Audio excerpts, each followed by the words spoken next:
ராசா. கனவா? கனவுல பாட்டா? பாட்டுல யாரு? திரிசாவா? எப்படி தாத்தா கண்டுபிடிச்ச? 40 வருஷத்துக்கு முன்னாடி இப்படித்தான் குப்புறப்படுத்திக்கிட்டு பத்மினி எழுச்சி பாலா போனா நானு. இந்த திரிசாவெல்லாம் உனக்கு கிட்டுமா ஒட்டுமா? தாத்தா உன் பர்சனாலிட்டிக்கு என் பர்சனாலிட்டிக்கு நிறைய டிஃபரன்ஸ் இருக்கு. வெட்டி பயலா வெறும் பயலா போய் திரிசாவை பொண்ணு பார்க்க மாட்டேன். கெட்டி பயலா சுட்டி பயலா தான் போய் பொண்ணு கேட்க போறேன். கேக்கையா? அர்னால்டு மாதிரி உடம்ப தேத்திக்கிட்டு இந்த அழகுக்கு மேல இன்னொரு அழகை மெருகு ஏத்திக்கிட்டு சினிமாவில் ஒரு பெரிய நடிகனாகி அதுக்கப்புறம் திரிசாவை ஜோடியாக்க போறேன். அண்டங்காக்கா குயில் மேல ஆசைப்படலாம், மயில் மேல ஆசைப்படலாமாப்பா? அதனாலதானே உன்ன நான் இங்க கூட்டு வந்தேன். இப்ப ஏன் மயங்கி விழுந்தா? சரி, சின்ன வயசுல நீ எப்படி இருந்த?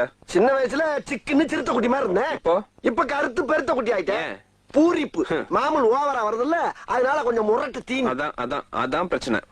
முதல்ல அவளுக்கு ஒன்ன பிடிக்கணும்னா நீ அவ சைஸுக்கு உடம்ப குறைக்கணும். அது எப்படி முடியும்? லைட்டா பட்டி பார்த்து டிங்கிரிங் எவ்வளவு பண்ண வேண்டியதான். பட்டி டிங்கிரிங் என்னடா ஆக்சிடென்ட் ஆன அம்பாசிடர் கார சொல்ற மாதிரி சொல்ற? இல்ல பாஸ், உங்களை பியூட்டி பார்லர் கொண்டு போய் அழகுபடுத்தணும்னு சொல்றேன். இதுக்கு மேலயுமா அழகு வேணும்? சரி, அப்படி எக்ஸ்ட்ரா அழகு ஏத்திட்டா